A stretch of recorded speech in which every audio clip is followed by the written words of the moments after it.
अस्सलाम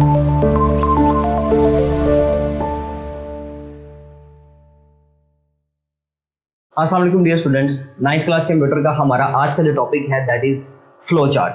हम देखेंगे कि जी ये फ्लो चार्ट क्या होता है, इसको कैसे बनाया जाता है, कौन कौन सी चीज़ें इसमें इस्तेमाल होंगी, इसकी इंपॉर्टेंस क्या है और क्या रिक्वायरमेंट्स हैं किसी भी एक फ्लो चार्ट को डिजाइन करने के लिए। स्टूडेंट्स देखिए जी, फ्लो चार्ट जो है बेसिकली हमने प्रॉब्लम सॉल्विंग स्टेप्स के बारे में पढ़ लिया हुआ है प्रीवियस टॉपिक्स के अंदर। हमने इस प्रॉब्लम को सॉल्व करने की तरफ आगे जो स्टेप्स नए शुरू किए, उसमें एक चीज अब आप ध्यान में रखिएगा कि जो बेसिकली फ्लो चार्ट होता है अ पिक्टोरियल रिप्रेजेंटेशन होती है। अ पिक्टोरियल या ग्राफिकल, यहां पे दो वर्ड आ सकते हैं, पिक्टोरियल और ग्राफिकल, दोनों का मतलब यह है कि पिक्चर्स। अ पिक्टोरियल और ग्राफिकल रिप्रेजेंटेशन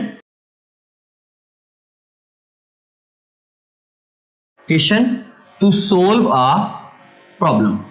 एक प्रॉब्लम को सोल्व करने के लिए जो हम लोग सॉल्यूशन प्लान करते हैं पिक्टोरियल फॉर्म में, that is called as flow chart. A pictorial और graphical representation to solve a problem, ठीक है जी, उसको हम क्या बोलेंगे, एक फ्लो चार्ट कहा जाएगा। इसकी एक और डेफिनेशन हो सकती है अ graphical representation of an algorithm. एक एल्गोरिथम को देखकर जो हम फ्लो चार्ट बनाते हैं, जो पिक्टोरियल रिप्रेजेंटेशन बनाते हैं, that is also called as a flow chart. Students, flow chart में डिफरेंट सिंबल्स यूज किए जाते हैं। एक प्रॉब्लम को जब हम सॉल्यूशन निकालते हैं तो टेक्सचुअल डाटा में लिख लेते हैं कि ये भाई इसका सॉल्यूशन है। अगर हम उस सॉल्यूशन को पिक्चर की फॉर्म में, शेप्स की सूरत में लिखेंगे तो उस सॉल्यूशन को स्टूडेंट्स हम लोग फ्लो चार्ट कहेंगे। Very simple. सपोज कर लें कि मैंने एक फ्लो चार्ट यहां से स्टार्ट किया और मैंने यहां पर एक प्रॉब्लम थी, सपोज जी क्या करना है जी, शूज और सॉक्स वेयर करने हैं। उसके लिए भी फ्लो चार्ट हो सकता है। रियल लाइफ की देखिए सिंपल सी प्रॉब्लम है, सॉक्स जस्ट पहनना और शूज पहनना, ये भी एक प्रॉब्लम है। इसके लिए क्या सॉल्यूशन होगा जी, टेक शूज, ठीक है जी, प्लस सॉक्स, कि भाई आप शूज और सॉक्स लें। उसके बाद आपने कहा कि जी वियर सॉक्स, एक पिक्चर बना दी वियर सॉक्स के नाम से, एक पिक्चर बना दी वियर शूज के नाम से, ठीक है। तो बेसिकली आपने क्या किया और यहां पर उसको आपने टर्मिनेट कर दिया, एंड कर दिया। तो ये भी एक फ्लो चार्ट है जिसमें आप एक पिक्चर की सूरत में एक आंसर को लिख रहे हो, एक सोल्यूशन बनाने की कोशिश कर रहे हो। बेसिकली ये होता है स्टूडेंट एक फ्लो चार्ट। फ्लो चार्ट की क्या इंपॉर्टेंस है, what are the importance of flow chart. Students, एक चीज को बेहतर अंदाज में, एक सोल्यूशन को बेहतर अंदाज में समझने के लिए उसकी पिक्टोरियल रिप्रेजेंटेशन बहुत जरूरी होती है। अगर टेक्सचुअल फॉर्म में लिखी हुई है कोई चीज तो आप उसमें से एरर्स नहीं निकाल पाओगे, निकाल लोगे लेकिन एक टाइम लगेगा, टाइम टेकिंग प्रोसेस होगा। लेकिन पिक्चर में जब एक गलती आती है तो हमें फौरन से हमारी आंख उसको पकड़ लेती है कि भाई यहां पर इशू आ रहा है। तो इसलिए अगर डिबगिंग करनी हो, कभी कोई एरर्स निकालने का काम पड़ जाए तो फ्लो चार्ट बहुत फायदेमंद होता है। इसके अलावा चीज को बेहतर अंदाज से फौरन से समझ लेना। ये देखिए ना, डिवीजन बन गई, क्या करना है जी, शूज लेने हैं, सॉक्स लेनी है, wear socks and wear shoes, फिर शूज पहन लेने हैं। तो इस तरह से चीज क्लियर हो रही है। अगर मैं ये आर्टिकल की फॉर्म में, टेक्स्ट की फॉर्म में लिख दूं तो पढ़ तो आपने तब भी लेना है, लेकिन थोड़ा सा इंटरेक्शन जो होगा वो कम होगा चीज के साथ। सो दैट्स व्हाई ये इंपॉर्टेंस है बेसिकली हमारे फ्लो चार्ट की, कि हम एक चीज को बेहतर अंदाज से समझने की कोशिश करते हैं, एक सॉल्यूशन को बेहतर अंदाज में रिप्रेजेंट करने की कोशिश करते हैं। तो that's why we use a flow chart. इसकी कुछ रिक्वायरमेंट्स हैं, इसको बनाने की हमारे पास कुछ रिक्वायरमेंट्स हैं कि तब तक आप एक फ्लो चार्ट बना नहीं सकते। उसमें से कुछ पॉइंट्स हैं, मैं आपके सामने रख रहा हूं जी। एक है जी इनपुट। सबसे पहले पोर्शन में, स्टार्टिंग के पोर्शन में हम उसके अंदर क्या करेंगे, इनपुट देंगे।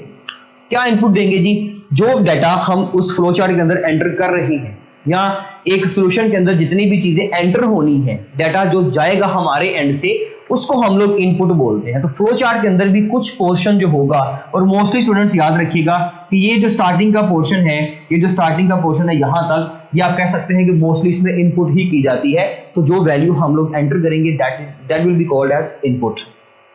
उसके बाद उस एंटर्ड वैल्यू के ऊपर कुछ प्रोसेसिंग होगी, उसके ऊपर कुछ आंसर्स निकाले जाएंगे, कुछ कैलकुलेशंस परफॉर्म की जाएंगी, कुछ फॉर्मूलाज इंप्लीमेंट किए जाएंगे, एंड देन हम आंसर की तरफ बढ़ेंगे। तो वो जो कैलकुलेशंस हैं, वो जो फंक्शन की वैल्यूएशन है, वो जो प्रोसेसिंग है सिस्टम की तरफ से, that is called as processing. और फ्लो चार्ट के अंदर कुछ प्रोसेसिंग के भी स्टेप्स होंगे हमारे पास, मिडल में जाके मोस्टली जो है हम उसमें प्रोसेसिंग के स्टेप्स को परफॉर्म करते हैं। इसमें हमारे पास डिसीजन मेकिंग की जाएगी। क्या किया जाएगा जी, डिसीजन मेकिंग मींस के कुछ कंडीशंस आएंगी हमारे पास, हम उनका कंपैरिजन करेंगे। दो चीजें नहीं मेरे पास, सपोज मैंने इन दोनों का आपस में कंपैरिजन करना है, तो ऐसी चीजों में एक चीज को सिलेक्ट करने के लिए मुझे कुछ डिसीजन लेना पड़ेगा। तो ऐसे डिसीजन लेने को हम बेसिकली क्या कहते हैं, डिसीजन मेकिंग कहते हैं। कि जब आप चीजों को इवैल्यूएट करते हो आपस में कंपैरिजन करके, उनका आपस में कुछ कंडीशंस लगाकर, तो कुछ कंडीशंस की बेस पे जब हम आंसर निकालेंगे उसको डिसीजन मेकिंग कहा जाता है। तो वो किसी भी जगह पर हम उसको इंप्लीमेंट किया करेंगे। स्टूडेंट्स एक चीज याद रखिएगा, इनपुट जब हम देते हैं तो सिस्टम उसके ऊपर क्या करता है जी, कुछ ना कुछ उसके ऊपर प्रोसेसिंग करता है। तो प्रोसेस करने के बाद उसने भी तो हमें कुछ आगे से प्रोवाइड करना है ना। तो वो हमें क्या प्रोवाइड करता है, हमें वो प्रोवाइड करता है उस चीज की आउटपुट, यानी कि उसका रिजल्ट अब हमें दे देगा। तो उस चीज को हम लोग क्या बोलते हैं जी। तो स्टूडेंट उसमें जब आप इनपुट की बात करेंगे तो इनपुट प्रोसेस करेगी, यानी कि उसके ऊपर प्रोसेसिंग होगी और आफ्टर प्रोसेसिंग आपको क्या मिलेगा, आउटपुट। तो उसको हम लोग क्या बोलते हैं जी, जो सिस्टम की तरफ से, जो हमें किसी भी डिवाइस की तरफ से रिजल्ट मिलता है, that is called as output. ये कुछ रिक्वायरमेंट्स हैं जो हम लोग लाजमी तौर पे एक फ्लो चार्ट के अंदर एक सोल्यूशन प्लान करते वक्त हम लोग करेंगे। मींस के स्टार्टिंग में पोर्शंस में इनपुट देंगे, फिर प्रोसेसिंग होगी और आफ्टर द डिसीजन मेकिंग हमें एक आउटपुट मिलेगी जो हमारा सोल्यूशन निकालने में हमारी हेल्प करेगी। मींस के बेसिकली वही तो हमारा सोल्यूशन होगा। सो ये था जी हमारे पास एक फ्लो चार्ट की कुछ इंपॉर्टेंसेस, और इंपॉर्टेंस के बाद हमारे पास उसकी रिक्वायरमेंट्स की किस किस चीज की जरूरत है। फ्लो चार्ट कैसे बनाया जाता है, इसमें कौन कौन से शेप्स, कौन कौन से सिंबल्स यूज किए जाते हैं, इंशाल्लाह देखेंगे हम अपने नेक्स्ट लेक्चर में। स्टूडेंट्स तब तक के लिए अल्लाह हाफिज।